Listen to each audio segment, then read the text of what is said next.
Friends, ఈరోజు custard చేస్తున్నాను. ఇది మీరు బాయిల్డ్ అయ్యాక మిల్క్లో ఈ షుగర్ కొంచెం వేస్తాము. వేస్తే కొంచెం సాఫ్రాన్ కూడా ఉంటే వేయచ్చు, లేకపోతే లేదు. అది బాయిల్ అయ్యే లోపల ఇక్కడ కస్టర్డ్ పౌడర్లో ఈ మిల్క్ వేసాను, థిక్ మిల్క్ వేసి బాగా కలపాలి, మిక్స్ చేయాలి. ఈ కస్టర్డ్ పౌడర్ కూడా మిల్క్లో కూడా వేసి కొంచెం థిక్ అయ్యాక ఆపేస్తాము. తర్వాత ఫ్రూట్స్ మ్యాగ్నేట్ చేసేస్తాం.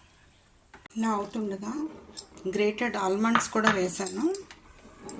వేసి కొంచెం దగ్గర పడే వరకు బాయిల్ చేస్తాం. బాగా చల్లారిపోయాక ఫ్రూట్స్తో గార్నిష్ చేయాలి. ఇలా వచ్చింది ఫ్రెండ్స్ కస్టర్డ్. ఇలా వేసాక దీని మీద ఏ ఫ్రూట్స్ ఉంటే ఆ ఫ్రూట్స్ వేసుకోవచ్చు. నేను ఈరోజు యాపిల్, బనానా, పొమోగ్రనేట్ వేస్తున్నాను. ఇలా వచ్చింది. You also try at your home friends. Custard, you also try. Thank you for watching. Thank you.